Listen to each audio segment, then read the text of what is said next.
Welcome to Animal Stories for Kids. If you like our stories, please give us a 5-star rating, subscribe to our podcast, and share it with your friends and family. And now, it's time for our story.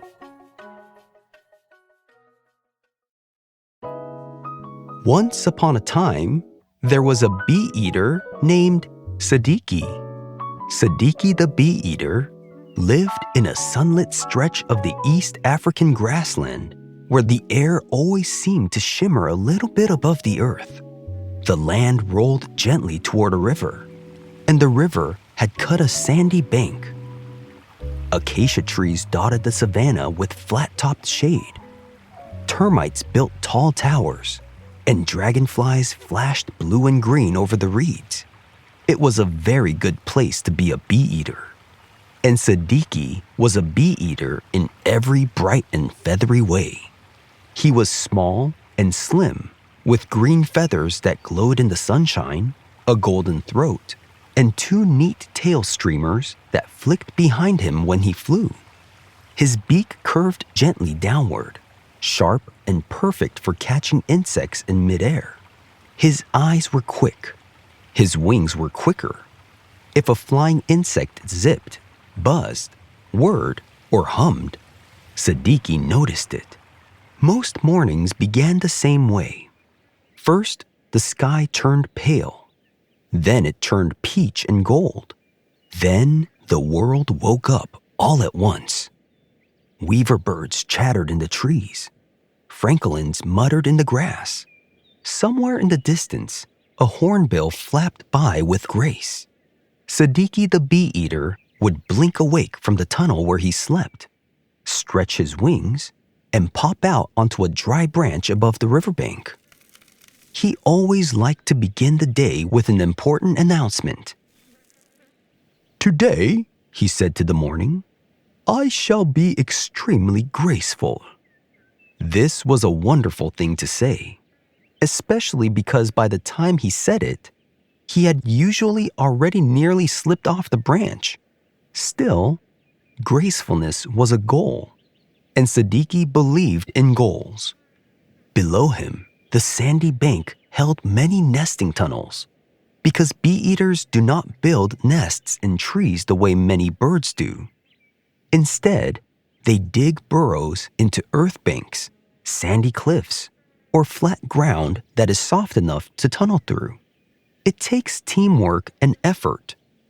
A bee-eater pair may dig for days, scratching and pecking and kicking out sand until a tunnel stretches deep enough to keep eggs safer from heat and hungry visitors. Some species even nest in colonies, with many pairs tunneling side by side, like feathery neighbors in a cliffside village.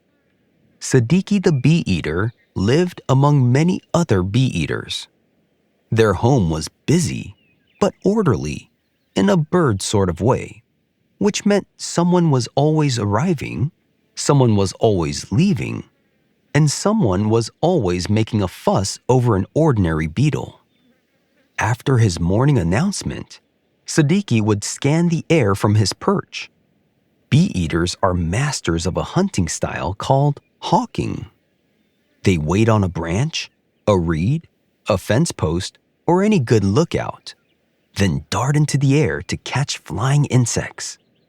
Bees, wasps, dragonflies, butterflies, moths, beetles, termites, and other winged insects can all become a meal. Their flight is swift and precise, almost like a tossed leaf suddenly deciding exactly where it wants to go. Siddiqui the bee-eater spotted a bee. He launched in the air. For one glorious second, he was all speed and sunshine. Then the bee buzzed past. Siddiqui followed, and a twig appeared where no twig had any business being. He swooped around it in a wobbly loop that was not very graceful, but he caught the bee anyway. This was the more important part. He returned to the branch and gave the insect a few firm whacks against the wood. Bee-eaters often do this before swallowing stinging insects. By beating the insect and squeezing it, they can remove or disable the sting and press out some venom. It is a clever trick and a useful one if your lunch might not want to be lunch. Siddiqui the bee-eater tossed the bee into the air, snapped it up, and swallowed. "Delicious," he said softly, because one should always appreciate a breakfast that tried so hard not to become breakfast. As the sun climbed higher, the grassland changed with it. Cool morning air was turning warm. Insects rose in great numbers. A breeze moved along the river and bent the reeds in silver-green waves.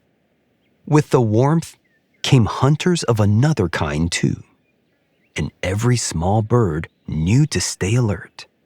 Bee-eaters are quick and skillful, but they are also small, and small creatures must pay attention. So Siddiqui did what bee-eaters naturally do. He hunted, perched, preened, and watched. He flicked back to some favorite branches again and again, because good hunting perches are worth remembering. From there, he went back into the air after bees and wasps, then dragonflies over the shallows, then winged ants drifting up in the sunlight. Every return brought another bright landing and another tiny tail flick. By midday, the heat pressed down heavily enough to make even the lizards look thoughtful. The riverbank shimmered. Far off, zebras moved through the grass in stripes. Siddiqui the bee-eater settled for a while in the shade of an acacia and tucked one foot into his feathers. Bee-eaters often rest during the hottest part of the day, especially when the air grows still and glaring. That was when he noticed the dust. At first, it was just a little cloud rising in the distance. Then it thickened. Then came a faint drumming through the ground. Siddiqui leaned forward. A herd was coming. Hooves approached in a rumbling sweep, and soon, antelope poured across the grassland near the river in a flood of rumblings. Their movement stirred up clouds of insects from the grass. This was exciting for any bee-eater. Large animals often flush insects into the air, and birds are very happy to take advantage of that. Siddiqui the bee-eater's eyes widened. "Now this," he said, "is convenient." He shot from his branch and swooped through the insect cloud, twisting and darting with much more success. Grasshoppers sprang. Beetles lifted. Winged termites blundered upward. Siddiqui feasted in a whir of green wings while the herd thundered past.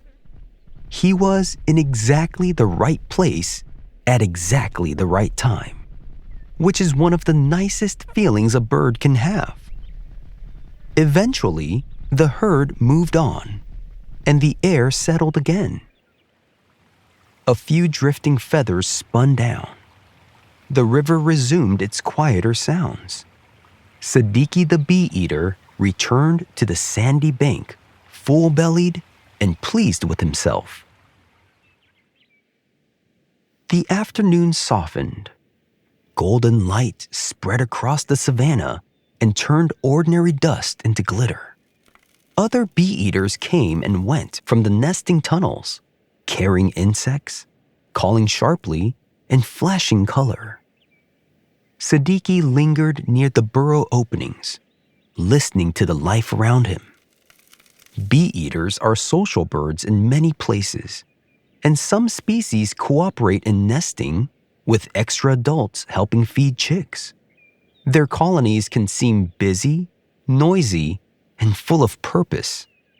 To Siddiqui the bee-eater, the bank felt like a whole little town built out of feathers and sand. A warm wind moved over the river. Then, slowly, the world changed again. clouds gathered. This did not happen every day in the dry season, which is one reason everybody noticed. The blue sky dimmed, shadows blurred.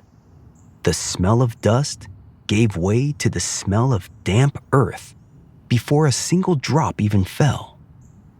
Siddiqui watched from his branch as the acacia leaves trembled. Then came rain. Not a gentle drizzle, not a polite sprinkle. It came down fast. Siddiqui darted toward the riverbank, clinging near the entrance of the tunnel while water darkened the sand around him. Bee-eaters often depend on suitable dry banks for nesting, and heavy rain can be serious business. The world turned noisy and blurred. Grass flattened. The river chuckled, then gurgled, then rushed more loudly. Siddiqui the bee-eater stayed still. That was the important thing now. Sometimes, the bravest thing in the world is not zooming through a storm with your tail streamers looking magnificent. Sometimes, the bravest thing is waiting where nature has taught you to wait. So he waited. At last, the rain eased to a patter, then a drip, then silence. The clouds drifted apart. Evening sunlight slipped underneath them and lit the whole wet world in a gold color. Every blade of grass was shining. The river smelled fresh and alive. Insects began to rise again, because life in the savannah does not stay paused for long. Siddiqui stepped back onto his branch. Everything looked new. He gave his feathers a vigorous shake, scattering droplets everywhere. A dragonfly passed. Siddiqui the bee-eater caught it neatly. No wobble, no twig trouble. A very fine catch. "Ah," he murmured, "there I am." As dusk approached, the colony quieted. Day hunters settled. The sky deepened from gold to orange to a violet blue. Swallows skimmed low one last time. Far away, something in the grass gave a sleepy chirp. The world that had buzzed and clattered all day now folded itself into softer sounds.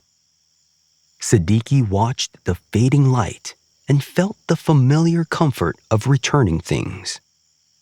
The same branch, the same bank, the same river, the same rustle of wings nearby. A day in the wild was never perfectly safe and never perfectly easy. There were storms, missed catches, sudden noise, and long hours of watchfulness. But there was also warm air under the wings, the sweetness of evening after the rain, and a place to come home to. He thought about the morning when he had promised to be extremely graceful. He had not, if he was being honest, achieved this in a complete and uninterrupted way. He had bumped a twig, tilted sideways over a bee, and landed once with such enthusiasm that he nearly sat on his own tail. Still, he had done what bee-eaters are meant to do. He had watched the sky. He had trusted his wings. He had found food. He had waited out the storm. He had returned. And somehow, by being exactly himself, he had made a very good day. Then Siddiqui dipped into the tunnel in the sandy bank, where the earth still held a little warmth from the day. Outside, the savannah settled under the stars. Inside, all was close and quiet and calm. Before sleep, Siddiqui tucked his beak beneath his feathers and thought one last drowsy thought. Tomorrow, there would be more sky and another opportunity to be graceful. And that, he decided, was a lovely reason to sleep. And the bee-eater lived happily ever after. The end.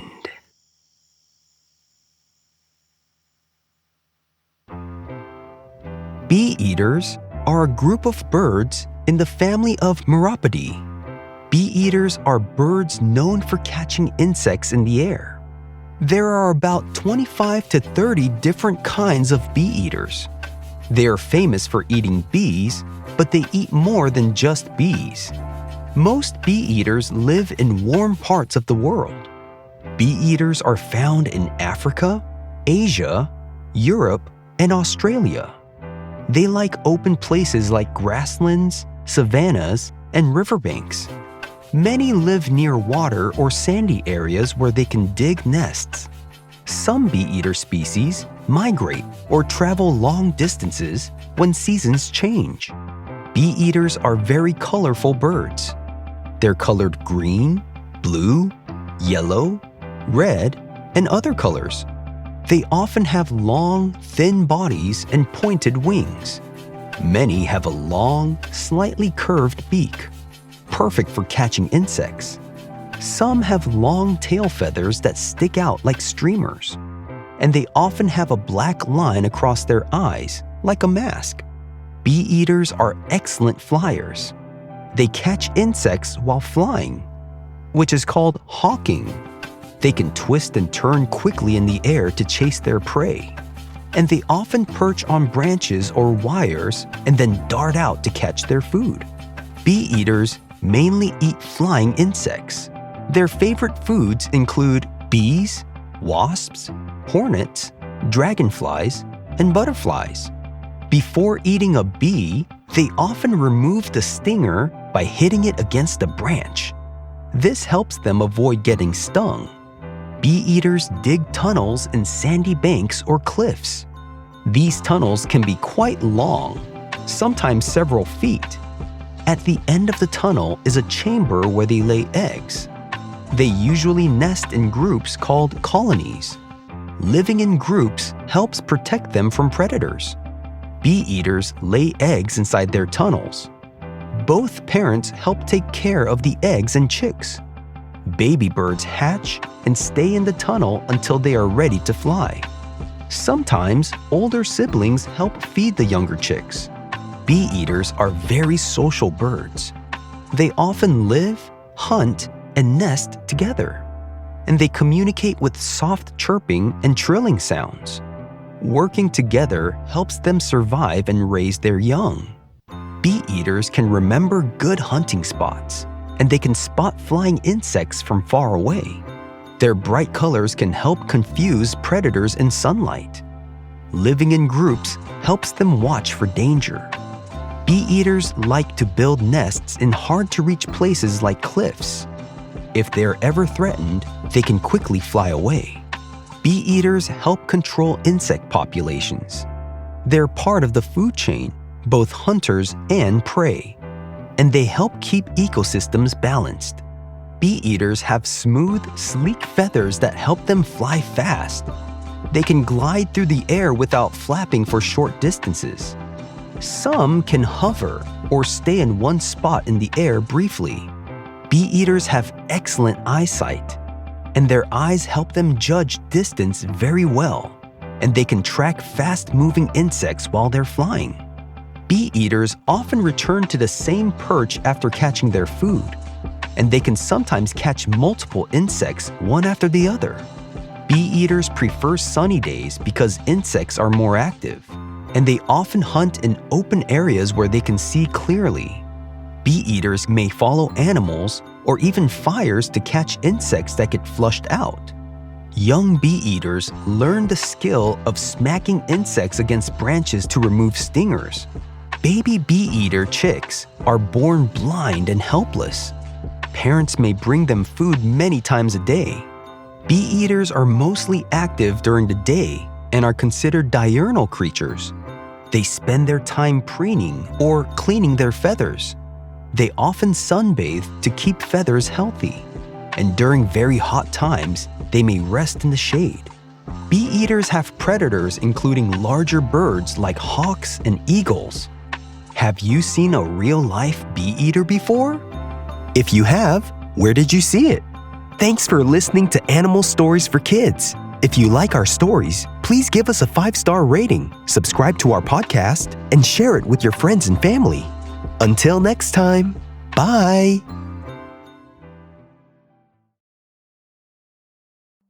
If your child enjoys cats, drawing, or writing, you might also like my Everyday Cats Journals. They're a 4-book journal series, each with fun covers showing cats with human bodies doing silly and everyday things. Inside, kids can look for little objects from the cover that appear in the top corners of the pages and try to find them all as they write or doodle. The Everyday Cats Journals are available on Amazon. You can find all the details in the show notes.